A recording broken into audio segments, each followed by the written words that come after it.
तो कहानी की शुरुआत में हम अर्नव नाम के एक लड़के को देखते हैं। वो अपने पेरेंट्स के साथ अपने फियांसे के घर से जब वापस आ रहा था, तभी जंगल के रास्ते में अचानक से उसकी कार के सामने एक बूढ़ी औरत आ गई। अर्नव उसे देख नहीं पाया और उस औरत का एक्सीडेंट होकर वो मारी गई। ये सरासर अर्नव की गलती थी, लेकिन अपने बेटे के जेल जाने के डर से अर्नव के पेरेंट्स पुलिस से ये झूठ बोल देते हैं कि एक्सीडेंट में अर्नव की गलती नहीं थी। वो औरत जानबूझकर अर्नव की कार के सामने आई थी सुसाइड करने के लिए, अपनी जान लेने के लिए। पुलिस ऑफिसर जब उसके गांव में आके पूछताछ करते हैं तो पता चलता है कि वो बुढ़ी औरत गांव से दूर जंगलों में एक छोटी सी झोंपड़ी में रहा करती थी। गांव के सभी लोग उससे डरा करते थे क्योंकि हर महीने वो गांव के कुत्तों को उठाकर ले जाया करती थी। न जाने वो उनके साथ क्या करती थी। पुलिस छानबीन करते हुए जंगल में उस औरत की झोंपड़ी तक पहुंच जाती है, जहां उन्हें डरी सहमी एक लड़की दिखाई देती है। इस लड़की का नाम है रुखसाना और वो जो औरत अभी मरी थी, रुखसाना उसी की बेटी थी। पुलिस रुखसाना को बताती है कि तुम्हारी मॉम की डेथ हो गई है और तुम्हें हमारे साथ शहर चलना होगा।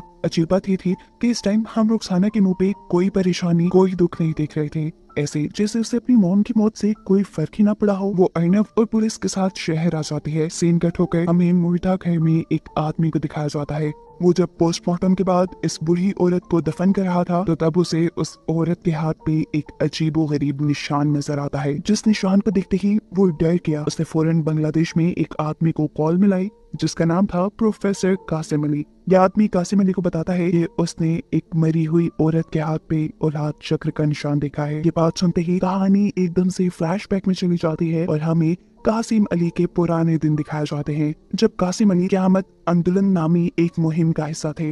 इस मुहिम के दौरान कासिम अली हर उस औरत को मार दिया करते थे जिसके हाथ पे औलाद शुक्र का निशान होता था। ऐसे ही एक दिन जब कासिम अली एक औरत को मारने लगते हैं तो वो औरत कासिम अली की आंख में अगरबत्ती घुसाकर वहां से भाग जाती है। उस वक्त वो औरत प्रेग्नेंट थी। इस सारी कहानी को बताने का मकसद ये है कि वो औरत जिसे अभी मारा गया वो कोई और नहीं बल्कि वही औरत थी जो कासिम अली की आंख पर हमला करके भाग गई थी, जिसका पता अब कई सालों बाद कासिम अली को चला था। यहाँ प्रेजेंट टाइम में हम देखते हैं कि जब रुखसाना पुलिस से बात कर रही थी तो वो काफी डिस्टर्ब थी। उसने पुलिस से कहा कि उसे अगरबत्ती से डर लगता है। इन सारी चीजों के दौरान हम देखते हैं कि वो आदमी जिसने कासिम अली को उसकी मॉम के मरने की खबर दी है वो भी चुपके से उसके ऊपर नजर रखे हुए था। सारी लीगल फॉर्मेलिटीज कंप्लीट होने के बाद अर्नव रुखसाना को उसके जंगल वाले घर में छोड़ने के लिए चला जाता है, जहाँ रुखसाना की मरी हुई माँ के एलियंस आते हैं जो रुखसाना को अपने पास बुला रही थी। यही अब इसी झोंपड़ी में रुखसाना को किसी के जोर जोर से सांस लेने की आवाजें आने लगती हैं, जिससे डर कर रुखसाना वहां से भाग जाती है। अगले दिन दिखाया जाता है कि कासिम अली अपने कुछ लोगों के साथ रुखसाना को उसकी झोंपड़ी में पकड़ने के लिए आए थे, लेकिन रुखसाना तो उनके आने से पहले ही भाग चुकी थी। यहाँ कासिम अली को रुखसाना का एक बाल मिलता है जिसे वो अपने पास संभाल कर रख लेते हैं। हम देखते हैं कि रुखसाना भाग भाग कर अर्नव के घर आ चुकी थी। वो बहुत ज्यादा डरी हुई थी। उसने काफी सारा टाइम अर्नव के बेड के नीचे गुजारा। एकदम से अर्नव की भी नजर उसके ऊपर पड़ जाती है और अर्नव उसे यहाँ देखकर परेशान हो जाता है। उससे पूछता है तुम यहाँ कैसे आई, जिसके जवाब में रुखसाना कहती है कि कुछ बुरे लोग उसके पीछे पड़े हुए थे जिनसे जान बचाकर उसे भागकर यहाँ आना पड़ा। रुखसाना बताती है मैं उनमें से किसी आदमी को नहीं जानती थी सिवाय एक के। उस आदमी को मैंने अपने बचपन में देखा था। बचपन में भी वो मुझे मारने आया था और मुझे लगता है कि अब भी वो मुझे मारने ही आया है। उसकी मेरे साथ क्या दुश्मनी है मैं ये नहीं जानती। इस आदमी की हमें समझ आ ही गई थी कि वो और कोई नहीं बल्कि प्रोफेसर कासिम अली थे। अब क्योंकि रुखसाना जंगल से यहाँ तक भाग भाग कर आई थी, वो भी नंगे पांव, इसी वजह से उसके पांव बुरी तरह जख्मी थे, जिस पर लगाने के लिए अर्नव उसे एक ट्यूब देता है। वो उसे एक रात अपने घर रुकने की इजाजत दे देता है क्योंकि इस टाइम एक अकेली लड़की का बाहर जाना खतरनाक साबित हो सकता था। लेकिन वो रुखसाना से कहता है कि सुबह होते ही मैं तुम्हें शेल्टर होम छोड़ आऊंगा। सुबह होते ही वो रुखसाना को लेकर शेल्टर होम की तरफ निकल जाता है, लेकिन शेल्टर होम की हालत बहुत बुरी थी। उसमें किसी इंसान का रहना नामुमकिन था। इसलिए अर्नव फैसला करता है कि वो रुखसाना को कुछ और दिन अपने ही घर रखेगा। जितने दिन रुखसाना अर्नव के घर पे थी, हम नोटिस करते हैं कि रुखसाना आम इंसानों से कई मुख्तलिफ है। उसे शहर के तौर तरीके नहीं आते। वो डस्टबिन से खाना निकाल कर खाती है, अजीबो गरीब तरीके से चलती है। लेकिन एक अच्छी बात ये भी थी कि रुखसाना बहुत अच्छी पेंटिंग करती थी। उसके पास हर टाइम एक नेल कटर होता था जिससे हर रोज वो अपने नेल काटा करती थी, क्योंकि रोज उसके नेल आम इंसानों से कहीं ज्यादा बढ़ जाया करते थे।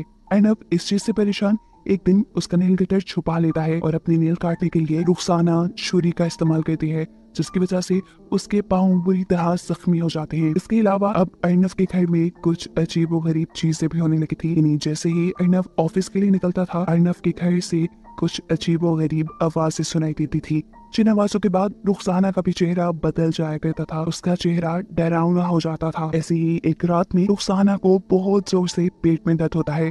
यहाँ अर्नब उसके पास उसकी मदद के लिए आता है, लेकिन वो अर्नब को भी अपने से दूर कर देती है। उसके बाद आधी रात में जब अर्नब सोने के लिए चला गया तो तब हमने देखा कि रुखसाना ने टेरेस में जाकर बिल्डिंग से जंप कर दी, लेकिन इस सब के बावजूद वो मरी नहीं। वो तो जिंदा सलामत ऐसे नीचे थी जैसे कुछ हुआ ही ना हो। और इस बात से हमें मालूम हुआ कि वो कोई आम इंसान नहीं बल्कि एक ऐसे क्रिएचर है जिसके बारे में शायद हम नहीं जानते।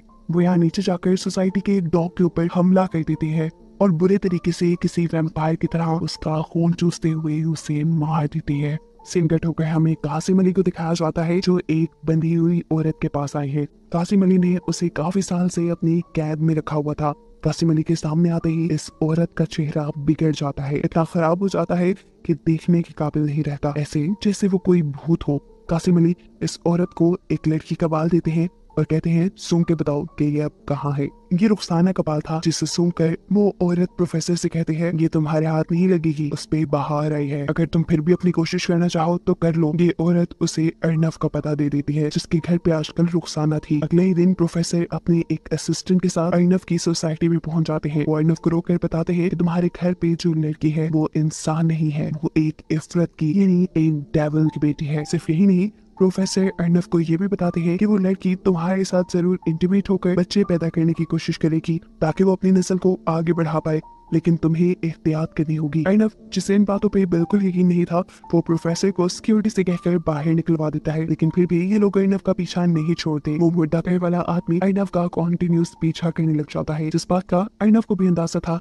इसीलिए उन दोनों के दरमियान में लड़ाई हो जाती है और इस लड़ाई के नतीजे में अर्नब का सर फट जाता है। वो जब घर आया तो रुखसाना उसे देखकर परेशान हो गई। अर्नब ने सारी सच्चाई रुखसाना को बताई कि किस तरह एक प्रोफेसर उसे मिला था और उसने उसे ऐसी बातें कही हैं। अर्नब रुखसाना को ये भी बता देता है कि उसका सर मुर्दा घर वाले आदमी ने फाड़ा है। इस सब के बाद अर्नब तो सोने चला जाता है, लेकिन रुखसाना नहीं सोती। हम रुखसाना को उसके एक अजीब और असली भयानक रूप में देखते हैं। वो अब किसी जानवर की तरह बिहेव कर रही थी और किसी जानवर की तरह ही छलांगे लगाते हुए वो मुर्दा घर में जाकर बेदर्दी से उस मुर्दा घर वाले आदमी को मार देती है और फिर दोबारा उछलते कूदते हुए अर्नब के उठने से पहले घर वापस लौट आती है। अर्नब जब उठता है तो देखता है कि रुखसाना बहुत ही प्यार से उसके पास बैठी हुई थी, लेकिन इसी टाइम हम देखते हैं कि यहाँ पर अर्नब की फियांसी आ जाती है, जो इन दोनों को एक साथ देखकर गुस्सा होकर वहाँ से चली जाती है और इस सब की वजह से अर्नब बहुत ज्यादा टेंशन में आ जाता है। वो रुखसाना को घर से निकल जाने का ऑर्डर दे देता है और गुस्से में रुखसाना उसी का गला पकड़कर हवा में उठा देती है। रुखसाना जानती थी कि उसने गलत कह दिया, इसीलिए वो बार बार अर्नब से उसकी इस हरकत के लिए माफी मांगती है, लेकिन अर्नब भी अब डर चुका था। रुखसाना का ये बिहेवियर देखकर उसे प्रोफेसर कासिम अली की बात याद आने लगी थी। वो घर से बाहर निकलकर जब प्रोफेसर कासिम अली के ऊपर रिसर्च करता है तो उसे जो बातें मालूम होती हैं उससे उसके होश उड़ जाते हैं। उसे मालूम होता है कि आज से कई साल पहले बांग्लादेश के अंदर लोग लड़कियों को किडनैप करके उनके ऊपर काला जादू किया करते थे। इस जादू के दौरान एक कल्ट लड़कियों को डेविल के हवाले कर देता था। वो इन लड़कियों के साथ इंटीमेट होता था ताकि उसके इंसानों जैसे बच्चे इस दुनिया में आ सके। जो लड़कियां इफरत के साथ इंटीमेट हो जाती थी उनके हाथ पे औलाद चक्र का निशान बना दिया जाता था, जैसा रुखसाना की मोम के हाथ पे था। ये कल्ट और उनके ये काम इतने ज्यादा बढ़ गए कि हर तरफ हंगामे होने लगे और इसको खत्म करने के लिए प्रोफेसर कासिम अली ने एक मुहिम शुरू की। वो ढाका यूनिवर्सिटी के एक प्रोफेसर थे। उन्होंने डेविल यानी इफरत के ऊपर बहुत सारी रिसर्च की हुई थी और वो इफरत और इफरत से जुड़ी हर चीज को इस दुनिया से मिटाना चाहते थे। इस मुहिम को क़यामत आंदोलन का नाम दिया गया था, जिसमें लोग उन लड़कियों को बच्चा पैदा होने के बाद मार दिया करते थे जिनका डीमन के साथ कोई ताल्लुक था। कासिम अली तकरीबन सारी लड़कियों को मारने में कामयाब हो गया, लेकिन एक लड़की उसकी चुंगल से बचकर भाग गई, जो थी रुखसाना की मॉम। साफ मतलब ये था कि रुखसाना भी एक इफरत की यानी डेविल की बेटी थी। ऐसे बच्चे वो बाहु इंसानों की तरह ही दिखते हैं, लेकिन इंसानों से कहीं ज्यादा ताकत होती है इनमें। इनके नाखून और बाल बहुत जल्दी बढ़ जाते हैं। इंटरेस्टिंग बात यह है कि डेविल के जितने भी बच्चे पैदा हुए वो सब की सब लड़कियां थी और अगर ये किसी इंसान के करीब आ जाती तो 1 महीने के अंदर अंदर उनके बच्चे पैदा हो जाते। डेविल के इन बच्चों के अंदर जहर भी होता है, जिसे हर महीने इन्हें निकालना पड़ता है।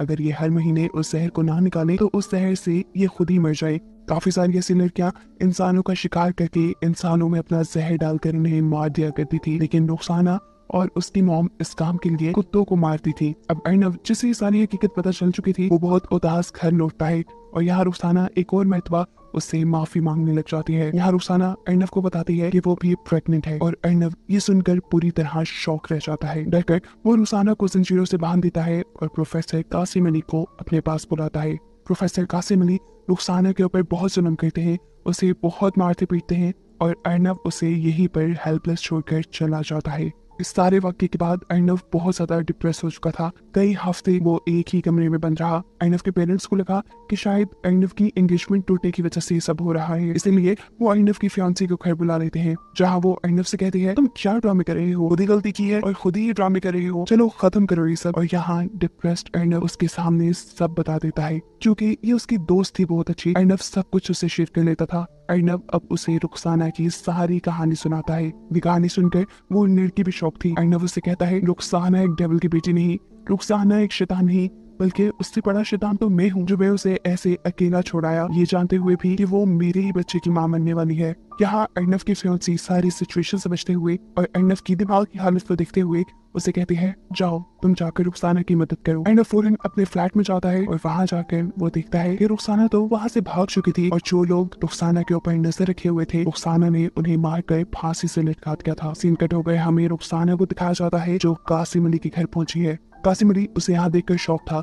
इससे पहले कि कासिम अली कुछ करता, रुखसाना यहाँ उसकी गर्दन को तोड़ते हुए उसे मार देती है। मरने से पहले कासिम अली कुछ मैजिकल स्पेल्स भी बोल रहा था, जिसकी वजह से रुखसाना कंट्रोल में आ जाती। लेकिन ये मैजिकल स्पेल्स रुखसाना के ऊपर कोई काम नहीं करते, क्योंकि रुखसाना ने हेडफोन्स लगाए हुए थे। इस सबके बाद रुखसाना जाते हैं अर्नव की फियांसी के घर, जिसकी वजह से उसके और अर्नव के दरमियान में दूरियां आई थी। वो यहाँ इस लड़की को मारना चाहती थी, लेकिन अपने आप को बचाने के चक्कर में वो गलती से रुखसाना के पेट पे वार कर चुकी थी। रुखसाना के पेट पर हमला करने की वजह से उसे पेट में दर्द होने लगा था और अब वो टाइम आ गया था जब रुखसाना अपने बच्चे को पैदा करती। अर्नव की फियांसी भी यहाँ अपनी जान बचाकर भागने के बजाय रुखसाना की मदद करती है उसका बच्चा पैदा करने में। और हमें दिखाया जाता है कि जब रुखसाना का बच्चा पैदा हुआ तो उसकी एम्बिलिकल कॉर्ड भी थी, जिसके जरिए पेट के अंदर बेबी मदर बॉडी से अटैच होता है। और ये इस चीज का साइन था कि रुखसाना का जो बेबी पैदा हुआ था वो एक ह्यूमन बेबी था। अगर वो एक शैतान का बच्चा होता तो उसकी एम्बिलिकल कॉर्ड ना होती। रुखसाना अब इस बच्चे को अर्नव की फियांसी को देकर यहाँ से चली जाती है और जब तक अर्नव यहाँ पहुँचता है तो वो यहाँ नहीं थी। अर्नव उसे ढूंढते ढूंढते उसी जंगल तक पहुंच जाता है जहाँ मूवी के स्टार्ट में उसने पहली मर्तबा रुखसाना को देखा था। रुखसाना उसे यहाँ मिल भी गई। वो अर्नव को बताती है कि उसका बच्चा एक इंसान है, कोई शैतान का बच्चा नहीं, और ऐसा सिर्फ इसलिए हुआ था क्योंकि वो अर्नव से सच्चा प्यार करती थी। आज रुखसाना का वो दिन भी था जब उसकी बॉडी के अंदर जहर बहुत भरा हुआ था। वो चाहती तो यहाँ अर्नव को मार देती, लेकिन वो अर्नव को कुछ नहीं करती और इस तरह उसका जहर उसे ही मार देता है, जिसे दिखाते हुए ये कहानी यहाँ खत्म हो जाती है। लेकिन कहानी के आखिर पे मैं आपको बता दूं कि रुखसाना के मरते साथ ही डेविल्स के सभी बच्चे मारे गए थे और ये काम कासिम अली ने आज से कई साल पहले ही कर लिया था। उस टाइम बस रुखसाना की मॉम भाग गई थी, जिसकी वजह से एक रुखसाना ही डेविल की बेटी थी जो मारी नहीं गई। उसका बेटा भी पूरी तरह इंसान था और ये दुनिया अब इस डेविल के कर्ज से आजाद थी।